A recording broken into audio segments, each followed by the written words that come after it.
హైదరాబాద్ తరహాలోనే వరంగల్ను అభివృద్ధి చేయాలనేదే ముఖ్యమంత్రి సంకల్పమని, ఇందుకు ఎన్ని కోట్ల నిధులైనా ఖర్చు చేసేందుకు వెనుకాడబోమని మంత్రి పొంగులేటి శ్రీనివాసరెడ్డి స్పష్టం చేశారు.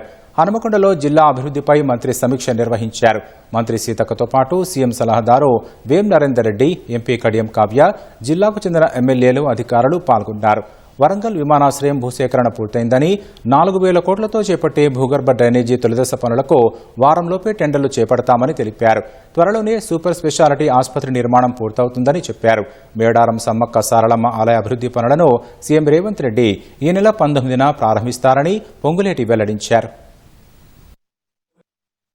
ఈ ప్రభుత్వానికి హైదరాబాద్ తర్వాత నెక్స్ట్ స్థితి వరంగల్ ని డెవలప్ చేసే దాంట్లో నిధులు ఎంత ఖర్చైనా పారదర్శకంగా ఈ వరంగల్ పట్టణాన్ని, వరంగల్ ఉమ్మడి జిల్లాని ఈ ప్రభుత్వం చేయటానికి సిద్ధంగా ఉన్నదన్నది కూడా వరంగల్ ఉమ్మడి జిల్లా ప్రజలతో పాటు రాష్ట్ర ప్రజలకు తెలియజేస్తూ, ఈ మేడారానికి సంబంధించిన సమ్మక్క సారలమ్మకు సంబంధించిన ఆ పరిసర ప్రాంతాలు, ప్రత్యేకంగా ఆ అమ్మవార్లున్న ప్రాంతాన్ని పునరుద్ధరించే దాంట్లో భాగంగా గౌరవ ముఖ్యమంత్రి రేవంత్ రెడ్డి గారు అక్కడ ఒక రాత్రి బస చేయాలని, అది 18వ తారీఖు సాయంత్రం మేడారంలో ఇచ్చేసి 18వ తారీఖు నైటు మేడారంలోనే బస చేసి 19వ తారీఖు ఉదయం ఎర్లీ మార్నింగ్ ఏవైతే పునరుద్ధరించిన పనులన్నిటినీ కూడా లాంఛనంగా